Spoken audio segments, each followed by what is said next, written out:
बच्चों का मन जो है वो बहुत विचलित रहता है, तो जब पढ़ाई कर रहे होते हैं तो उतना कंसंट्रेट नहीं कर पाते। तो कंसंट्रेशन के लिए आप क्या सजेस्ट करेंगे, बच्चों को क्या करना चाहिए? पहले अपना गोल सेट करिए कि आपको ये बनना है।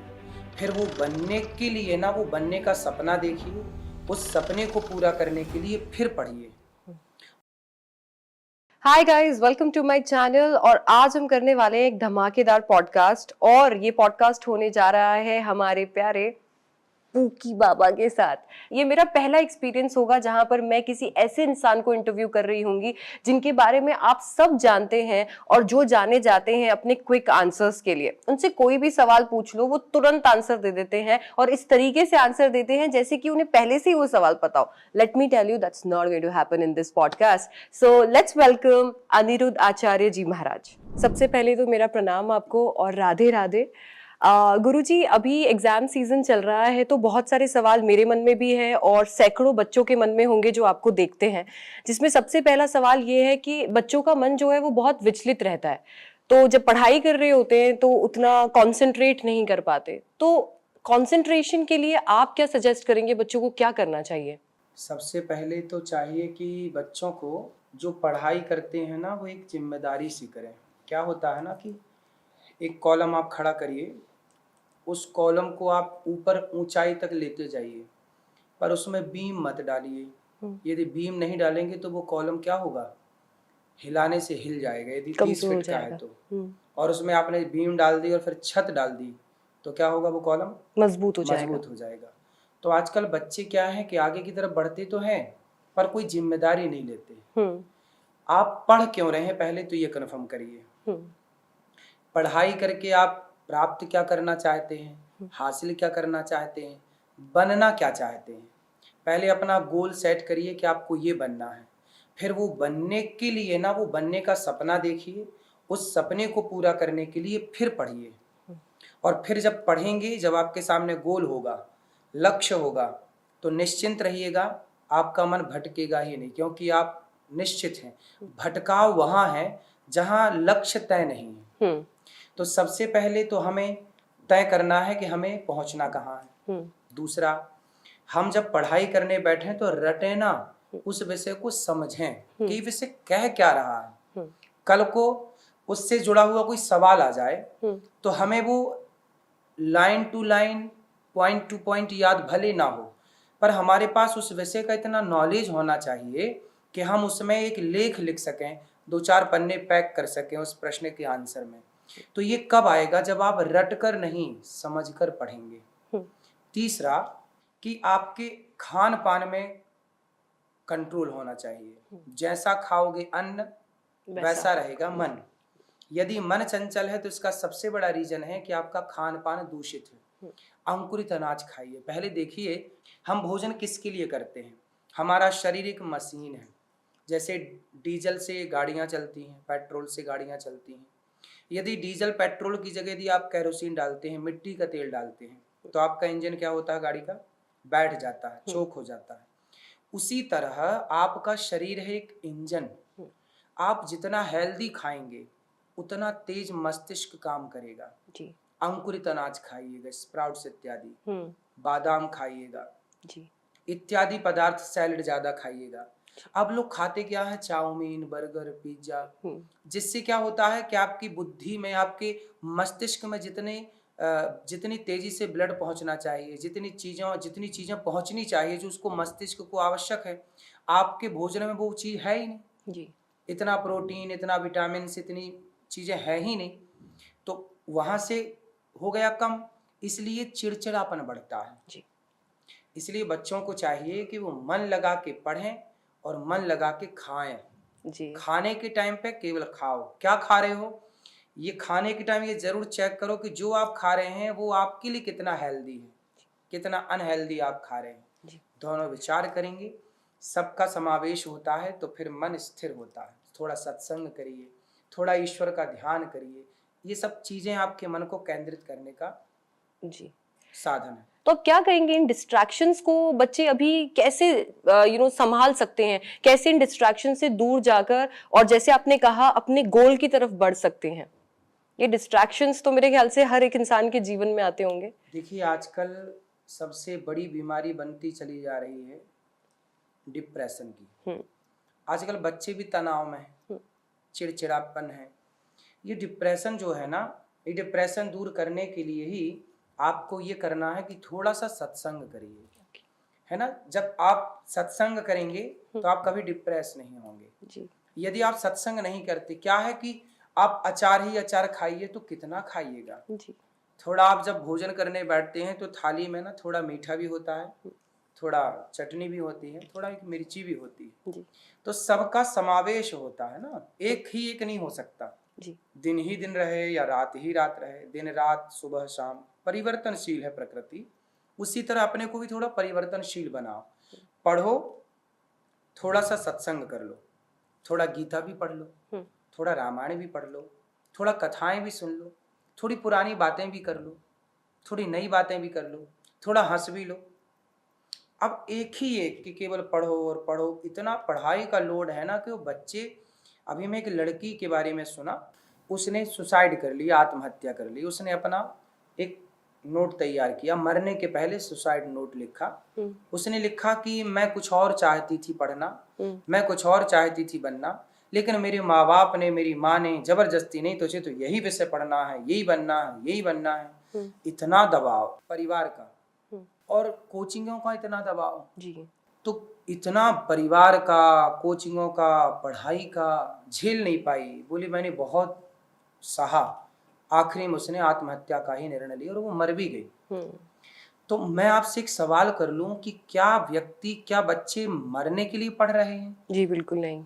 पढ़ाई का अर्थ क्या है जी? क्या पढ़ाई का अर्थ डिप्रेशन है जी? क्या पढ़ाई का अर्थ सुसाइड है जी? पढ़ाई का अर्थ है प्रसन्नता जी। हम पढ़ते क्यों हैं? पढ़ाई मीन्स ज्ञान हासिल करना। ज्ञान क्यों चाहिए? प्रसन्नता के लिए। हम जितना नॉलेज हासिल करेंगे, जितना ज्ञान पाएंगे, हम उतने हैप्पी होंगे, ना कि डिप्रेस होंगे जी। लेकिन आज सब उल्टा चल रहा है जी। इसलिए पढ़ाई को ना इतना सीरियस नहीं लेना चाहिए। मैंने आपकी एक रील में देखा था जिसमें आप एक बच्चे को ये बोल रहे थे कि बेटा तुम कर्म करते जाओ, फल की चिंता मत करो। पर गुरुजी अभी एक ऐसी रेस चल रही है जिसके अंदर सबका गोल फल, जैसे आप फल की तरफ देखते हो और फिर उसके बाद में आप कर्म के बारे में सोचते हो। तो आपको क्या लगता है भगवत गीता के वो श्लोक जो आपकी किताबों में भी हमें दिखते हैं और आपकी किताब से मैं कर्म भी करती हूँ, तो बिना फल को देखे, बिना फल को दिमाग में रखे हम किस डायरेक्शन में जाएं? कर्मण्येवाधिकारस्ते मा फलेषु कदाचन। भगवान कृष्ण गीता में कहते हैं कि तू कर्म कर। अच्छा, कर्म करना है, फल की कामना नहीं करना। अच्छा एक बात बताओ, फल आपके हाथ में है भी तो नहीं? बिल्कुल सही बात है। यदि होए तो फिर आप बिल्कुल पहले कर्म का फोकस कर लीजिए, फल का फिर कर्म कीजिए। किसान खेत में बोर करता है पानी के लिए, किसान खेत में मशीन लाकर बोर करा सकता है, पानी निकलेगा कि नहीं निकलेगा ये किसान तय नहीं करता। बिल्कुल सही बात है। ये प्रकृति तय करती है। आपने कर्म किया ना, बोरिंग कराई, अब नहीं निकला तो मतलब कर्म आपके हाथ में था, पर फल ईश्वर के हाथ में कि वो देगा कि नहीं देगा। बिल्कुल। किसान खेत में बीज बोता है, आपने खेत में बोया, हमने भी खेत में बोया। आपके घर में 10 कुंटल फसल आई, हमारे घर में 8 कुंटल फसल आई। मेहनत तो सबने एक सी की थी, सभी किसानों ने, पर किसी किसान के घर ज्यादा फसल आती है, किसी किसान के घर कम। तो कर्म तो सबने किया था, दवाई खाद पानी तो सबने डाली। तेरे हाथ में कर्म ही तो है, तू फसल बो ही तो सकता है जी। फसल कितनी आएगी जी, ये आप कहाँ तय करते हैं? बिल्कुल सही। अब आप इस टेंशन में आ जाएं कि नहीं जी फसल तो 10 कुंटल ही आनी चाहिए। आप 10 कुंटल आएगी, आप कर्म तो करते रहो जी। आप कर्म तो करो, जब कर्म आप करोगे तो फल भगवान देंगे जी। लेकिन आप नहीं जी 10 कुंटल चाहिए वो कर्म ना करो जी। तो कर्म करो, आपके हाथ में कर्म ही है जी। जो आपके हाथ में है नहीं उसके बारे में सोच के आप क्यों परेशान होंगे? इससे केवल आप परेशान होंगे जी। इसलिए राम जी, राम झरोखा बैठ के सबका मुजरा लें और जाकी जैसी चाकरी ताको तैसो दें। भगवान जिसको जितना देना चाहते हैं उतना ही देंगे, ना किसी को दमड़ी ज्यादा, ना किसी को दमड़ी भर कम। किसी को कौड़ी कम नहीं देता, किसी को दमड़ी ज्यादा। समझदार तो चुप रह जाता, मूर्ख शोर मचाता। मेरे मालिक की दुकान में सब लोगों का खाता। इसके साथ में मैं आपसे ये पूछना चाहती हूँ गुरुजी कि अभी बच्चों के दिमाग में एक कॉन्सेप्ट आया है स्मार्ट वर्क का, जिसे हम पहले शॉर्टकट कहा करते थे, अब वो उसे स्मार्ट वर्क कह रहे हैं कि हम लोग अपनी बुद्धिमत्ता से अपना समय बचाकर और आउटपुट वो ला रहे हैं। पर मुझे ऐसा लगता है उसमें समय बर्बाद भी बहुत ज्यादा हो रहा है और शॉर्टकट से कोई वो नतीजे तक हम नहीं पहुंच पाते हैं जिस नतीजे से हम उस पूरी जर्नी को तय करके पहुंच पाते हैं। इस पे आपकी क्या टिप्पणी है? आपको क्या लगता है बच्चों को स्मार्ट वर्क या शॉर्टकट अपनाना चाहिए? देखिए, शॉर्टकट तो अपनाएं, पर तब जब आप बिल्कुल श्योर हों कि हाँ आपको इस काम में सफलता मिलेगी जी। वरना शॉर्ट के चक्कर में ना कई बार बहुत बड़ी हानि हो जाती है। जी। इसलिए शॉर्टकट ना ही अपनाए तो अच्छा है। जी। शॉर्टकट ठीक नहीं। ऐसा है ना, देखिए, पानी बरसता है दो तरह से। एक पानी कैसे बरसता है, बहुत सारा पानी बरसा, बड़ी बड़ी बूंदों का, बहुत तेज बारिश हुई और खुल गई, फिर क्या होगा, वो सारा पानी बहता हुआ चला गया। लेकिन एक पानी बरसता है रिमझिम रिमझिम, जी। हल्की सी फुहार, जी। है ना। वो पानी क्या होता है, जब वो जमीन में पड़ता है तो मिट्टी उस जल को सोखती है और वही पानी जमीन के भीतर जाता है, वही पृथ्वी की पानी की पूर्ति करता है ना।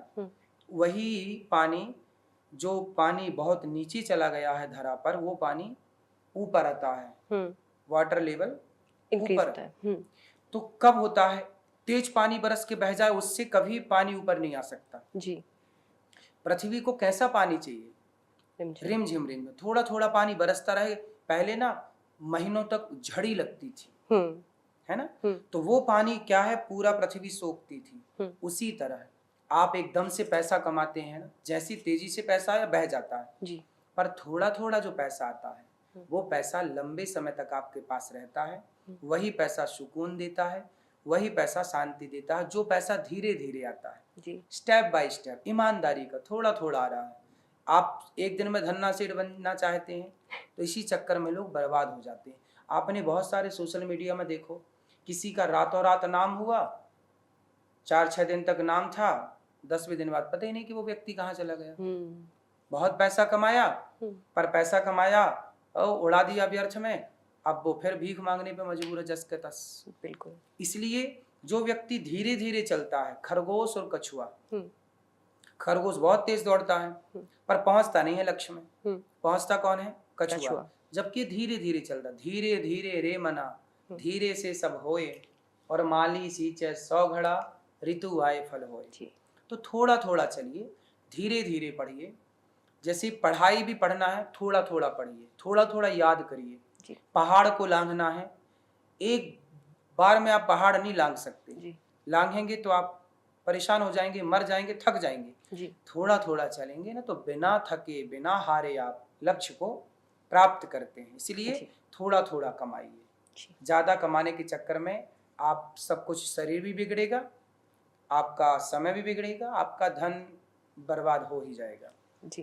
थैंक यू सो मच गुरुजी, आपने अपना कीमती समय बच्चों को दिया और उनका मार्गदर्शन किया। थैंक यू सो मच, प्रणाम, राधे राधे। धन्यवाद।